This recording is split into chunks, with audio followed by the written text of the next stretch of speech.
नमस्कार। एक बात मैं बार बार कहता हूं कि किसी खबर की अगर बात हो या किसी खबर का विश्लेषण हो तो उसकी विश्वसनीयता निरंतरता के साथ उसको जानने में है।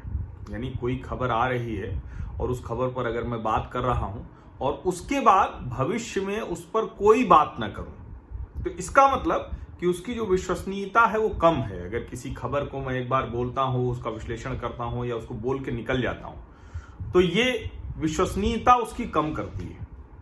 इसीलिए कई बार मैं आप लोगों से कहता हूं कि किसी खबर को जल्दबाजी में नहीं देखना है, स्थिर भाव में देखना है। और खास करके जब अर्थव्यवस्था से जुड़ी खबर हो, जब भारत की आर्थिक स्थिति, विकास होगा कि नहीं होगा, आर्थिक तरक्की होगी कि नहीं होगी, महामारी में जो गड्ढा हुआ है, और कोई महामारी अभी खत्म तो हो नहीं गई है, अलग अलग खबरें आ रही हैं, 48 लाख के ऊपर संक्रमित लोग हो गए हैं, 9 लाख से ज़्यादा संक्रमित लोग अभी भी हैं जो ठीक होके घर गए, उनको छोड़ दे तो हर दिन संख्या बढ़ रही है, अभी बढ़ेगी ही क्योंकि टेस्टिंग बहुत तेजी में हो गई है। मैंने आपको बताया था 11 लाख एक दिन में अगर टेस्टिंग होने लगे तो वो धीरे धीरे बढ़ेगी ही, हर राज्य बढ़ा रहा है। कुल मिलाकर क्या है? कुल मिलाकर ये है कि दो चीजों पर हमें ध्यान देना है।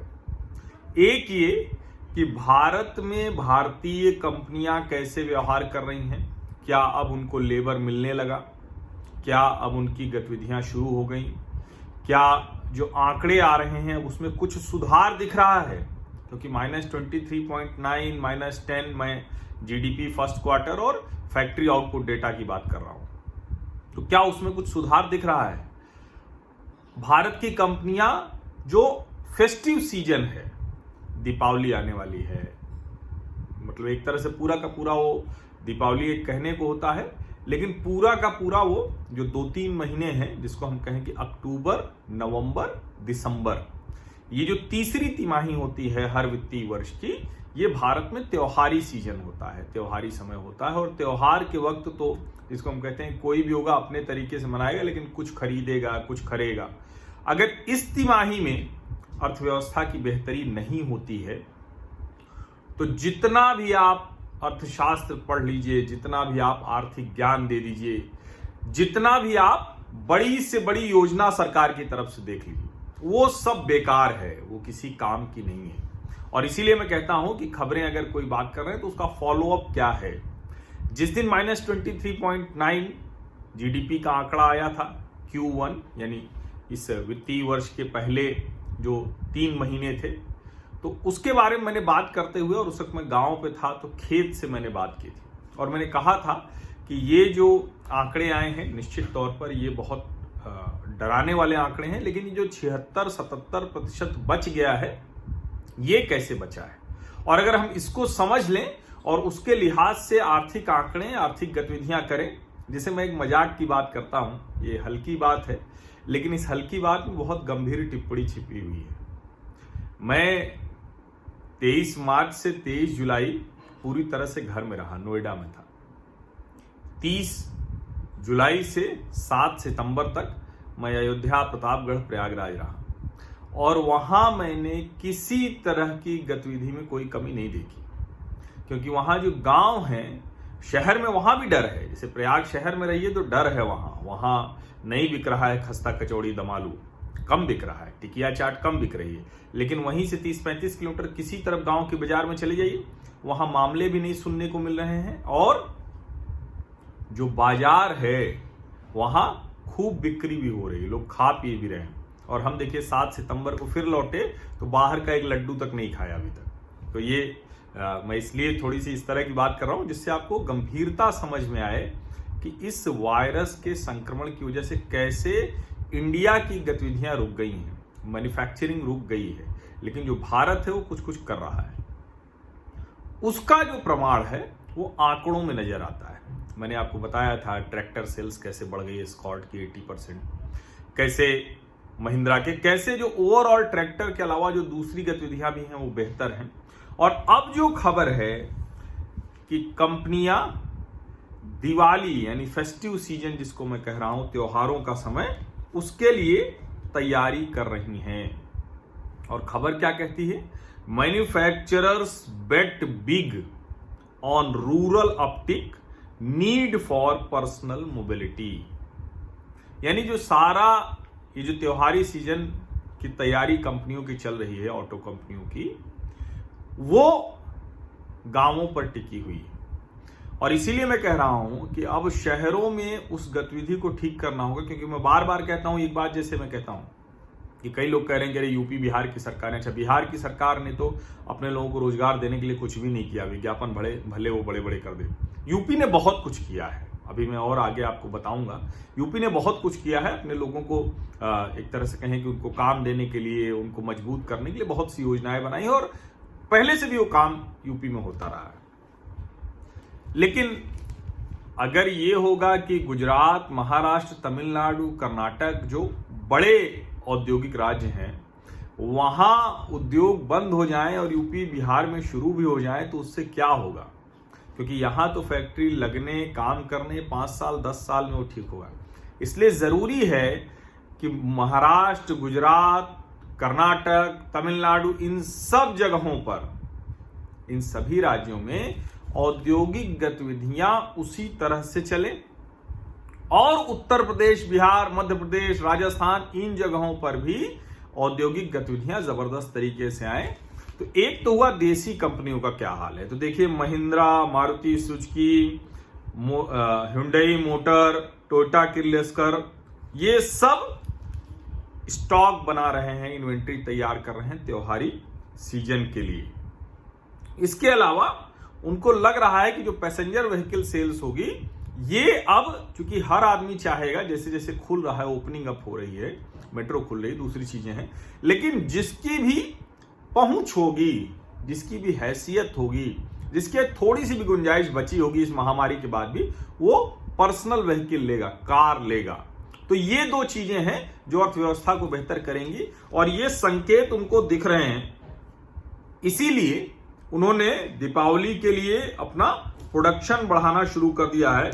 Automobile and tractor manufacturers are stepping up production as they build inventory ahead of the main festivals.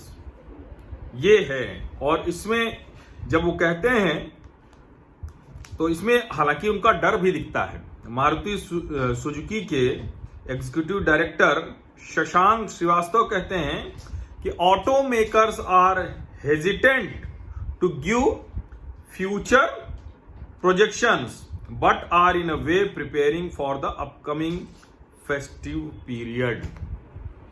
यानी आशंका है, डर है, इतनी मुश्किल में है, कैसे एक साथ आंकड़े दे दें। लेकिन जिस तरह से बेहतरी हुई है कारों की बिक्री में, बाइक की बिक्री में, ट्रैक्टर की बिक्री में, उसने कंपनियों को तैयार किया है। उसने कंपनियों को पूरी तरह से, एक जिसको कहते हैं ना कि एनर्जी उनके अंदर फिर से आ गई, वो काम वो कर रहे हैं। और उसकी बड़ी वजह कैसे? Passenger vehicle sales rose in healthy double digit on year in August. जो महीना बीता उसमें जो डबल डिजिट की ग्रोथ है, 14% की ग्रोथ है ईयर ऑन ईयर, इसने उनको ताकत दे दी है। इसने उनको ये बता दिया है कि नहीं, ऐसा नहीं है, चीजें ठीक हो जाएंगी। और बहुत सी चीजें हैं जो इसमें लिखा हुआ है। The company is working on at 100% capacity utilisation for its tractors and hopes to ride the momentum in अगस्त।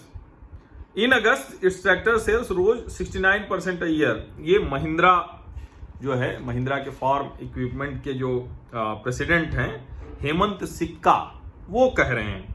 तो इससे आपको समझने में आसानी होगी। हुंडई भी उसी तरह से तैयारी कर रही है, और ज्यादातर लोग प्री कोविड लेवल, यानी जब चाइनीज वायरस ने भारत में संकट नहीं बढ़ाया था, उस समय के स्तर पर सारी कंपनियां पहुंच रही हैं। हालांकि वो स्तर भी कोई बहुत शानदार स्तर नहीं था, उससे बेहतरी की तरफ तो हम जाने वाले थे, और उसमें ये महामारी आ गई। अभी हमको जाना है। ये हो गई देश की कंपनियों की बात। देश में त्योहारी सीजन को लेके कैसे तैयारी हो रही है, कैसे बातचीत चल रही है। अब दूसरा पहलू क्या है? अगर हम कहें कि वो -23.9 का गड्ढा कुछ भरेगा कि नहीं भरेगा, जो -10 फैक्ट्री आउटपुट का गड्ढा कुछ भरेगा कि नहीं भरेगा। हालांकि मैंने आपको बताया कि manufacturing PMI, purchasing manager index, जो बहुत स्पेसिफिक देखता है मैन्युफैक्चरिंग के लिए, सर्विस सेक्टर के लिए, 52.4 हो गया था। 50 के नीचे यानी गड़बड़ है, 50 के ऊपर यानी नए ऑर्डर मिल रहे हैं, नए समझौते हो रहे हैं, प्रोडक्शन बढ़ रहा है, ये सब होता है। यानी मैन्युफैक्चरिंग में बेहतरी के लक्षण दिखने लगे। अब जब मैं कह रहा हूं कि एक घरेलू कंपनियां कैसे काम कर रही, कैसे सोच रही, और बिजनेसमैन से अच्छा कोई पकड़ता नहीं है, इकोनॉमी बेहतर होगी या बदतर होगी। दूसरा, जो विदेशी कंपनियां हैं उनके जो मैन्युफैक्चरिंग प्लांट्स हैं वो क्या कर रहे हैं। तो अभी चूंकि हम लोग सब एप्पल की बात कर रहे हैं, एप्पल ने भारत में कुछ बनाना शुरू किया था। आईफोन का जो 10R है वो इंडिया में बनना शुरू हो गया था, और उसी वक्त जब शुरुआती दौर में आया था तभी मैंने भी इसका इस्तेमाल शुरू किया था, जिससे मैं आप लोगों से बातचीत करता हूं।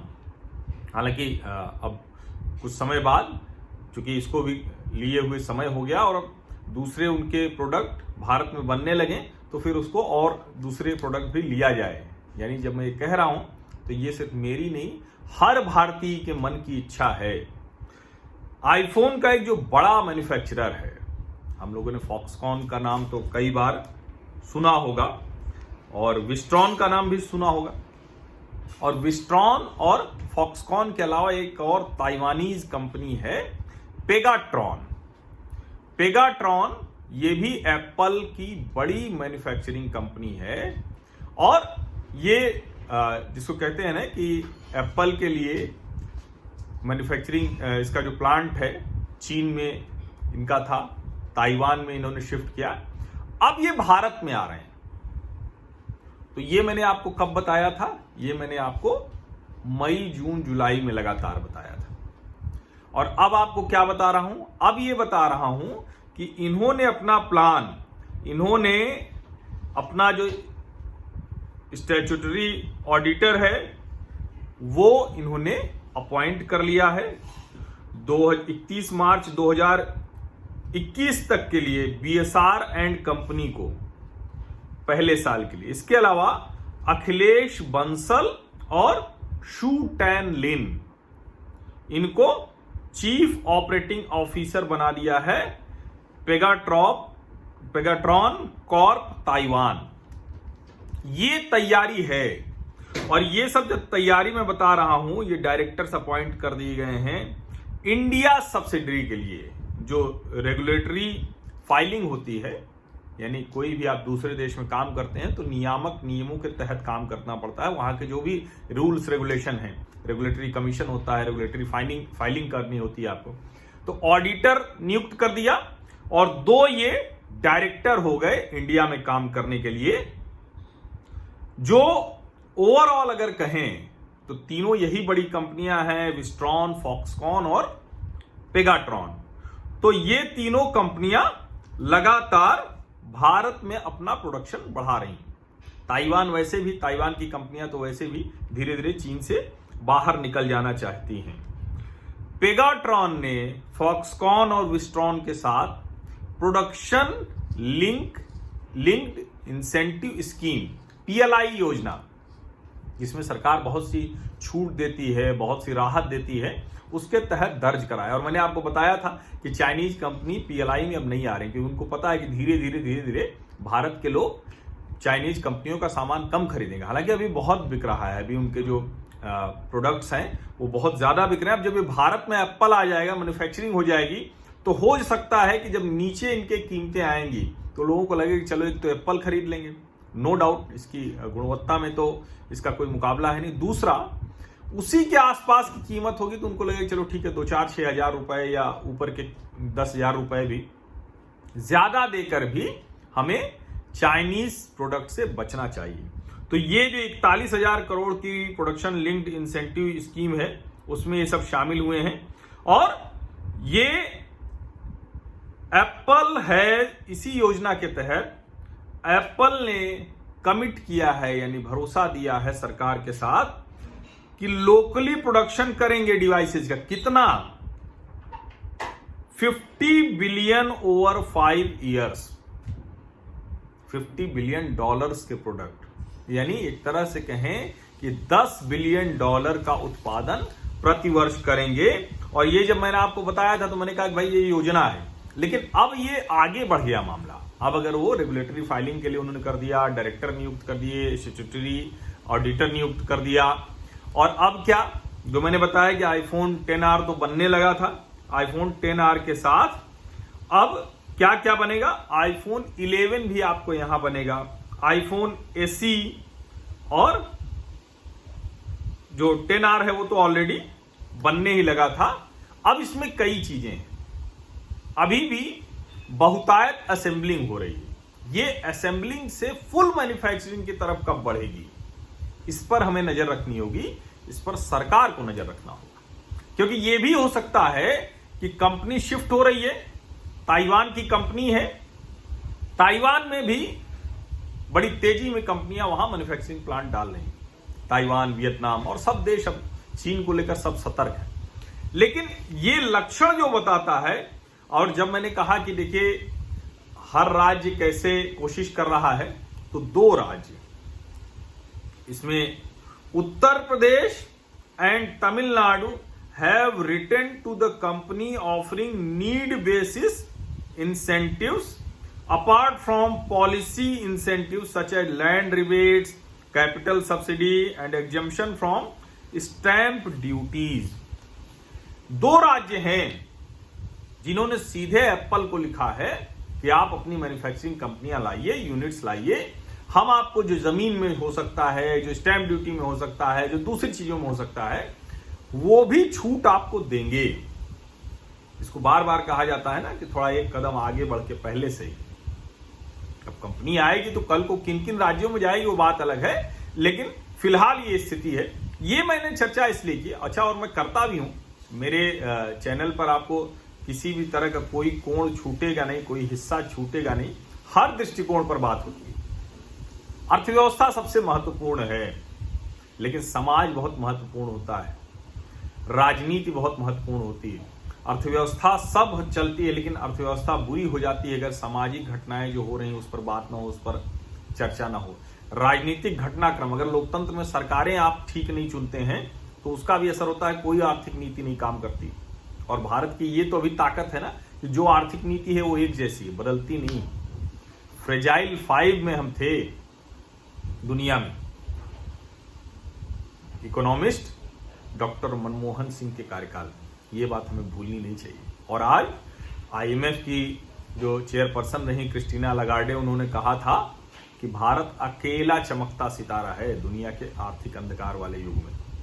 ये आप इसको समझिए। अभी महामारी का दौर है, इस वक्त बहुत सी बातें नहीं की जा सकती। अभी महामारी खत्म नहीं हुई है, वो कहां जाएगी, कैसे जाएगी, उसका संकट कितना बड़ा वो नहीं पता है, लेकिन ये स्थिति है। इसलिए आप सब लोगों को ये जानकारी होनी चाहिए। तो अर्थव्यवस्था पर भी यहां रेगुलर बात होगी, नियमित तौर पर, राजनीति पर नियमित तौर पर बात होगी, समाज पर नियमित तौर पर बात होगी, और इसके इर्द गिर्द जो भी भारत के हितों को प्रभावित करने वाली कोई भी खबर है उसका विश्लेषण यहां होगा। और आज हिंदी दिवस है, तो मैंने ये ट्विटर पर लिखा, फिर से बोल दे रहा हूं, बड़े लोग हिंदी के लिए चिंतित दिख रहे हैं, तो हिंदी दिवस की शुभकामनाएं तो मैं आपको नहीं देने जा रहा हूं। मैं ये कह रहा हूं कि अगर आप सचमुच चिंतित हैं हिंदी के लिए तो हिंदी में बोलिए, हिंदी में लिखिए, हिंदी में सुनिए, और इस सब के लिए आपको हिंदी में पढ़ना भी पड़ेगा।